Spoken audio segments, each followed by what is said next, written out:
தெரியாம நான் வள்ளி வேஷம் போட வந்திருப்பேன். தெரிஞ்சிருக்குன்னு சொல்லுங்க. தயரதன் ஏப்பா ராமருடைய அப்பா தயரதன் தான். இந்த அவரும் தான் படிச்சிருப்பாரு. உலகத்துக்கே தெரியும்.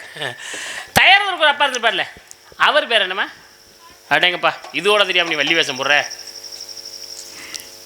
தெரியாம என்ன இதுக்கு வர்ற? வெக்கமா இல்ல? சோத்துக்கு பிடிச்ச கேடும், வண்டிக்கு பிடிச்ச கேடும், வேஷத்துக்கு பிடிச்ச கேடும், வெக்கமெல்லாம் பண்ணியெல்லாம் வரலாமா? தெரியாது. தரண்ணே சொல்லுங்க. இந்த தயாரிக்கு ஒரு அப்பா இருப்பார்ல, அவர் யாருன்னு சொல்லுங்க. வள்ளிநாயகம் முதல்ல சொன்னா இன்னும் நிறைய படிக்க வேண்டியிருக்கு, தெரிஞ்சுக்க வேண்டியிருக்கு. அதனால உள்ள சின்ன வயசு என்ன நிறைய தெரிஞ்சுக்க வேண்டியிருக்கு. சரியா? நீங்க சொல்லி அதெல்லாம் தெரிஞ்சுக்கிட்டு வாங்க. சொல்லி கொடுங்க. ராமனுடைய அப்பா தயரதன். ஆமா. தயரதனுக்கு ஒரு அப்பா இருப்பாருல, அவர் யாருன்னு கேக்குறியா? அதான் கேட்டேன். நம்ம ராமன் இருக்காருல்ல. ஆமா. இருக்காருல்ல. ஆமா. அவங்க ஐயா தான் அவரு. அடம் கொய்யால. ஐயாவா கொய்யா இலையான்னு கேட்கல. அவங்க அப்பா பேர் என்ன? அதெல்லாம் தெரிஞ்சா நான் இதை போட்டு 8 மணி நேரம் அடிக்கிறேன். இப்ப தெரியுதா? ராமருக்கு அப்பா யாரு? ராமன் 68 தலைமுறை, லவன் குசன் 69 தலைமுறை, 68 தலைமுறை அடிக்க வைப்பேன். ராமருக்கு அப்பா யார்? தயரதன். தயருக்கு அப்பா யார்? அர்ஜுன். அதற்கு அப்பா யார்? ரகு. ரகுக்கு அப்பா யார்? கட்டுவாந்திரிபன். கட்டுவாந்திரிபன் அப்பா யார்? துளிது. துளிதுக்கு அப்பா யார்? ரகு. ரகுக்கு அப்பா யார்? நிக்னா. நிக்னாக்கு அப்பா யார்? அனரண்யா. 68 தலைமுறை அடிக்க வைப்பேன். நீ என்ன ஒரு ஆளு? பரம்பரையை மறந்துட்டான், பாரம்பரியத்தை மறந்துட்டான். ஒரு 5-10 கேட்டாவே அது சொல்ல தடுமாறுவாங்க. 68 தலைமுறை சொல்ல சொன்னா எப்படிங்க சொல்லும்? தெரியாதுல்ல. அப்புறம் நான் வேலையை பார்த்து நிக்கலாம்ல. புரியுதா? ஒரு பாட்டு பாட விடுவியா இல்லையா? என்னம்மா விஷயம் உனக்கு? உங்க அப்பா பேர் சொல்லுங்க. உங்க அப்பா பேர்? எங்க அப்பா தெரியுமா? நான் கட்டி சரி சொல்லுங்க. தெரியாம தான் கேக்குறேன். பிரம்மா. பிரம்மாவுக்கு மகன் யாரு? உன்னை மாதிரி கிறுக்கிய பார்த்தனா நான் தான் மகன். நீங்க மட்டும் தான் வேற மகனே இல்லையா? தக்கன் வசிட்டன் பிறகு இருந்து மரிசி புலஸ். மரிசி. ஆமா. மரிசியோட மகன் பேர் தான் காசியப்பரு. அவர்கிட்ட போய் மறுபடி அவர் கடைசி பேர் வரைக்கும் சொல்றாரு. ஐயோ ஐயோ. எங்க பிள்ளை? எங்க பிள்ளை? மரிசி. மரிசிக்கு மகன் தெரியுமா? அவன் பேர் தாங்க காசியப்பரு. காசியப்பருக்கு மகன் தெரியுமா? விவஸ்வான். தெரியுது. காசியப்பருக்கு மகன் மனு. மனுக்கு மகன் இருக்கான். இஸ்வாகு. இஸ்வாகு மகன் இருக்கான். விகுசி. விகுசி மகன் புரஞ்சயா. புரஞ்சயா மகன் அனரண்யா. அனரண்யா மகன் விருது. விருது மகன் விஸ்வகசா. ஆர்தாரா.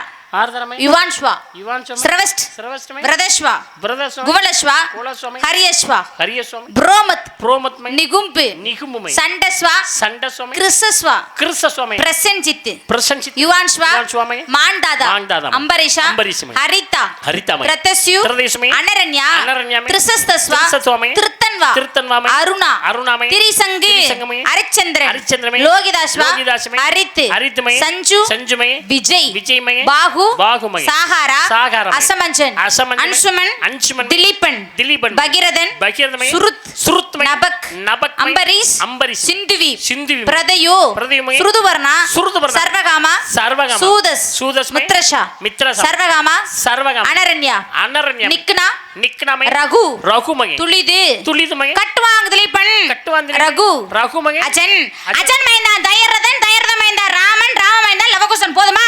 69 பரம்பரை நாமடி தெரியாம எங்க இருந்து வள்ளி வேஷம் போட வந்திருக்கேன். ஆனா உண்மையாவே சொல்றேமா, இந்த மேடைக்கு எத்தனை வள்ளி வந்திருக்கலாம், நாரதர் வந்திருக்கான்.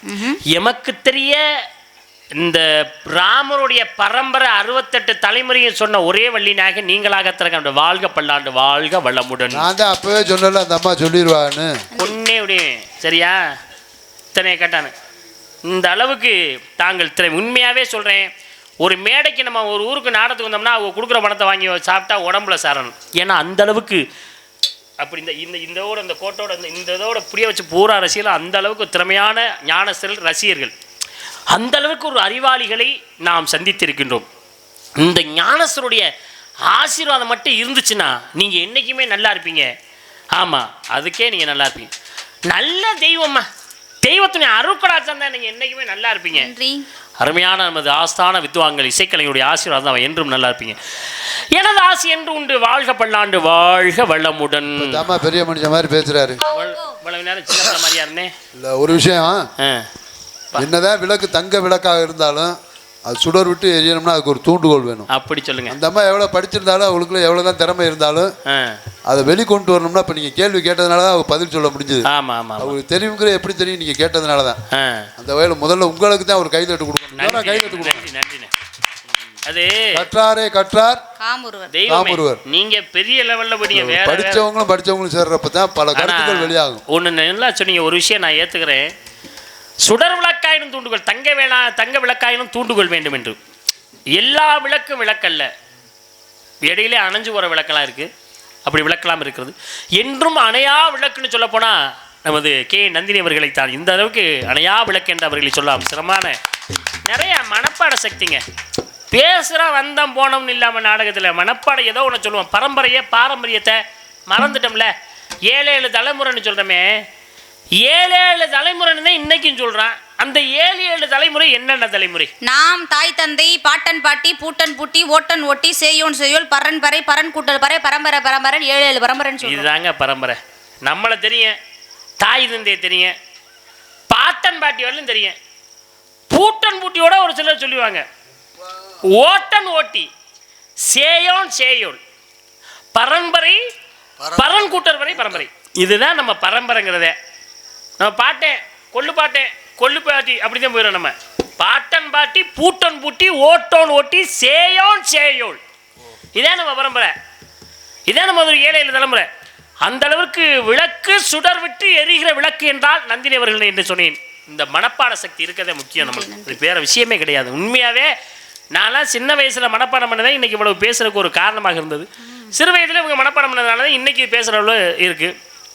ஏன் நான் சொல்றேன் அப்படின்னா, குறைஞ்சது ஒரு 3 மாதமாவது நிறுத்தாமல் இரவு பகலும் பேசக்கூடிய பாடக்கூடிய வல்லமை கே நந்தினிடத்தில் இருக்கிறது. அதுக்கு எந்த மாற்றுக்கிறது இல்லை. அந்த திறமை இருந்தாலே அதுவே போதுமே, பெரிய ஆளாக வந்துடலாமே. இன்னொன்று என்ன தெரியுமா, ஒரே ஒரு விஷயம் கேட்குறேன். விளக்குன்னு சொன்னோன்னே விளக்கில் எண்ணெய் ஊற்றுவோம், திரிய போடுவோம், அதை விளக்கு ஏற்றுவோம். அப்படி தானே ஏற்றுவோம்? ஆமாம். விளக்கில் பச்சை தண்ணியை ஊற்றி திரிய போட்டு நம்ம விளக்கேற்ற முடியுமா? பிடிக்காது. உங்களுக்கு பிடிக்காதா? விளக்கு அந்த நெருப்பு பிடிக்காதுன்னு சொன்னா உங்களுக்கு பிடிக்காதா? என்ன எனக்கு பிடிக்காது. பேசுறதான் பிடிக்காது. நீங்க எப்படி பேசுறது எனக்கு பிடிக்கல. விளக்குல பச்சை தண்ணியை ஊற்றி அதில் திரிய போட்டு அதிலே விளக்கு ஏற்றி எரிய வைத்திருக்கிறார்கள். எரிய வைத்தவன் 63 நாயன்மார்களிலே ஒருவர். விளக்குல தண்ணி ஊற்றி திரிய போட்டு விளக்கேற்றினார். அவர் யார் தெரியுமா? நபிநந்தியடிகள் நாயனார். இந்த வந்துருச்சுல, நபிநந்தியடி நாயனார் தான். பச்சை தண்ணியை ஊற்றி அதுல திரிய போட்டு விளக்கேற்றினாரு. அந்த திறமை எப்படி இருக்கிறதோ அந்த திறமை வள்ளிநாயகத்தில் இருக்குது. பாராட்டக்கூடிய விஷயங்கள் அதைத்தான் சொல்கிறேன். அவர்களுக்கும் வாழ்த்துக்கள், எல்லோருக்கும் வாழ்த்துக்கள். ஒரு நாடகம் சிறப்பாக அமைய வேண்டுமானால் நந்தினியை மட்டும் போட்டு அந்த நாடகத்தை நடத்திடணும்னு நினச்சோம்னா அந்த நாடகம் நந்தினியாக பார்க்க போகலாம் அப்படின்னு சொல்லலாம். பெருமாள் ராஜை போட்டு மட்டும் நாடகம் தான் அந்த நாடகம் நல்லா இருக்குன்னு சொல்ல முடியாது. ஏதோ பெருமாள் ராஜா வந்தாப்பிள்ளையாமலேன்னு சொல்லுவாங்க.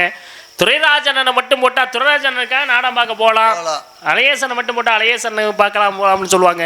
ஒரு நாடகம் வெற்றி பெற வேண்டுமானால் கூட்டு மொத்த ஒட்டு முயற்சி தான். இசைக்கலைஞர் 4 பேர், நடிகர்கள் 5 பேர் இருந்தால் மட்டும் நாடகம் வெற்றி பெறும். அது மட்டுமா, இந்த நாடகத்தில் இந்த நடிகர்களை போட்டால்தான் அந்த நாடகம் வெற்றி பெறும் என்பது ஒரு இயக்குனருக்குத்தான் தெரியும்.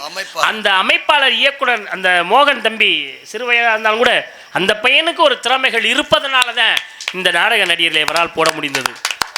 அதை விட இன்னொரு முக்கியமான விஷயம் என்னன்னா, இந்த நடிகளை போட்டால் நாடகம் நல்லா இருக்கும்னு கிராம மக்கள் தேர்வு செய்றீங்க பார்த்தீங்களா? உங்களுக்கு தான் பெரிய கும்பிடு போடணும். நாங்கள் உங்களுக்கெல்லாம் வணக்கம் தெரிவித்துக் கொண்டு, இங்கே இருக்கக்கூடிய முருகப்பெருமான் அழகா இருப்பார், இனிமையாக பாடுவார், அழகாக பேசுவார், ஆடுவார். அப்படிப்பட்ட முருகப்பெருமானை நீங்கள் சந்தித்து அவர்களுக்கும் நல்ல ஆசையை கூறி அவரிடம் ஆசை வாங்கி செல்ல வேண்டும் என்பதற்காக நல்ல வரன் பார்த்து வந்தேன். இப்படிப்பட்ட வரன் என்பதை கூறுகிறேன் கேளுங்க. அழகுள்ளமை அனைத்துவா நந்த ஆறுமுக கந்த நாம உன்புருஷனே அனைத்துவா நந்த ஆறுமுக கந்த நாம உன்புருஷனே சரியா தப்பா சாமி நான் சொல்லுகின்ற வழியே சொல்லி அழகுள்ளமை அனைத்துவா நந்த ஆறுமுக கந்த நாம உன்புருஷனே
பிரம்மபுத்திராகும். நான் அணிந்து பிரம்ம பிடிச்சவள சபதம் சத்தியம்.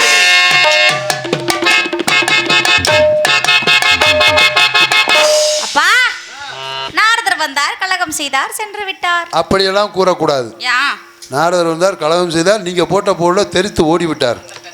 இந்த திருப்பி வந்து விட்டார். ஆத்தி, நான் கேக்குறேன், பேசிக்கிட்டே பெத்திருப்பாங்களோ? நாரதரையா பெத்துட்டு தான் பேசியிருப்பா. ஏன் இப்படி ஒரு பிள்ளைய பெத்துட்டாமே அப்படின்னு. சரி, எனக்கே இருந்தாலும் முருகப்பெருமானை மட்டுமே திருமணம் பண்ணணுன்ற மிகப்பெரிய ஆசையில இருக்கேன். இந்த ஊர் பொதுமக்களுக்கும் மற்றும் இந்த அனைத்து குட்டி குட்டி குட்டி குட்டி குட்டி குட்டி குட்டி குட்டி குட்டி பாலகர்களுக்கும் அருள்காட்சி திரட்ட மனமார்ந்த நன்றி. நன்றி கலந்த வணக்கம் வணக்கம் வணக்கம். போயிட்டு வரேன். ஹலோ ஹலோ அண்ணா, இதை கொஞ்சம் பாருங்க. Hello hello sir